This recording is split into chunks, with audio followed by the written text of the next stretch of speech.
Hello friends, welcome back to my channel. তো বন্ধুরা, এখন আমরা এমন একটা আপডেট নিয়ে কথা বলবো, এমন একটা নিউজ নিয়ে কথা বলবো যেটা বিশেষ করে আফরান নিশোর ফ্যানেদের জন্য এবং বাংলাদেশের দর্শকদের জন্য একটা খুশির খবর, একটা গুড নিউজ। দেখো, প্রথমত আফরান নিশো এমন একজন অভিনেতা, সত্যি বলতে বাংলাদেশের সিনেমা জগতে তার একটা আলাদা ইম্প্যাক্ট রয়েছে, আলাদাই প্রভাব রয়েছে। যদিও তার দাগি ছবিটা 2 নম্বর রিলিজ ছিল, 2 নম্বর সিনেমা ছিল, তিনি বেসিক্যালি তিনি নাটকের অভিনেতা, তবু সিনেমা জগতে তার একটা আলাদা ইম্প্যাক্ট, আলাদাই প্রভাব। অনেকেই তাকে সুপারস্টার বলেও মনে করেন। এমন একজন অভিনেতা তিনি, প্রথম সারিতেই তার নাম চলে আসে আর কি, আফরান নিশো। আপনারা যদি বাংলাদেশের নিউজ দেখেন, বাংলাদেশের সিনেমার খবর দেখেন, আফরান নিশো এরকমই প্রভাব রয়েছে আর কি বাংলাদেশ সিনেমায়।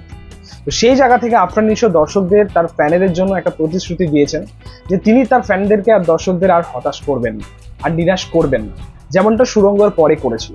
সুড়ঙ্গ এত বড় একটা হিট দেওয়ার পরে, এত বড় একটা ব্লকবাস্টার দেওয়ার পরে কেন তিনি সিনেমা থেকে দূরে চলে গেলেন, কেন এতটা সময় নিলেন? দর্শক অনেক অনেক হতাশ হয়েছিলেন, অনেক প্রশ্ন তুলেছিলেন আর কি আফরান নিশোকে। সুড়ঙ্গের পরে অনেকটা গ্যাপ নেওয়ার পরে তিনি দাগি এনেছিলেন, আপনারা হয়তো জানেন সেটা। তো সেটা দ্বিতীয়বার হবে না, এটা আফরান নিশো জানিয়ে দিয়েছেন।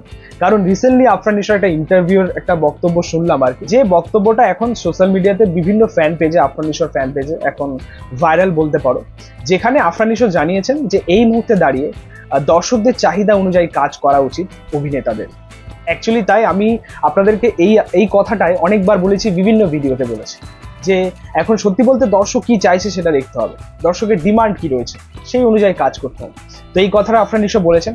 এছাড়া এটাও বলেছেন যে আমরা বছরে 2টো ঈদের সিনেমা আনি, যেখানে দর্শক এনজয় করে আর কি সিনেমা নিয়ে, এবং খুব কি বলবো, উৎসাহের সাথে আর কি সিনেমাগুলো দেখেন 2 ঈদেই আর কি, সেটা ঈদুল আজহা, ঈদুল ফিতর কথা বলছেন আর কি। কিন্তু শুধু 2 ঈদের সিনেমা আনলে হবে না, আমাদের বছরের বাকি সময়গুলোতেও সিনেমা আনার চেষ্টা করতে হবে। কারণ শুধুমাত্র এই 2 ঈদে দর্শক সিনেমা দেখবে, বাকি সময়গুলো হল মালিক বলো বা বাকি সময়টা আর কি সিনেমা হলগুলো বন্ধ থাকে, বা দর্শকরা হলমুখী হন না আর কি। তো ওই সময়টাও কিন্তু সিনেমার দরকার আছে, যেটা আফরান নিশো জানিয়েছে। তাই আফরান নিশো এই সিদ্ধান্ত নিয়েছেন বা এই ডিসিশনটা নিয়েছেন যে বছরে তার টার্গেট থাকবে 3টে ছবি, যেমনটা আমরা সাকিব খানকে করতে দেখছি। বছরে তার টার্গেট হচ্ছে 3টে ছবি, এবং 3টে ছবি তিনি আনছেন বরাবর। এবার টার্গেট আফরান নিশোর জন্যও তাই, যে বছরে 3টে ছবি তিনি আনবেন। এখানে এটা বোঝা গেল, একদমই ক্লিয়ার, আফরান নিশো এই স্টেটমেন্ট দিয়ে দিয়েছেন যে বছরে তিনি 3বার আসবেন। তো এখানে বাংলাদেশের দর্শক এবং আফরান নিশোর ফ্যানেরা খুবই খুশি হবেন। সত্যি এটা একটা খুশি হওয়ার মতোই খবর, একটা গুড নিউজ বলতে পারো। আমারও বেশ ভালো লাগছে যে আফরান নিশোর বছরে 3টে ছবি আমরা দেখতে পাবো। আফরান নিশোর নেক্সট প্রজেক্ট কি হতে চলেছে সেটাই হচ্ছে দেখার, সেটা 2025-এ মুক্তি পাবে নাকি 2026-এ ঈদুল ফিতরে মুক্তি পাবে সেটাই হচ্ছে দেখার।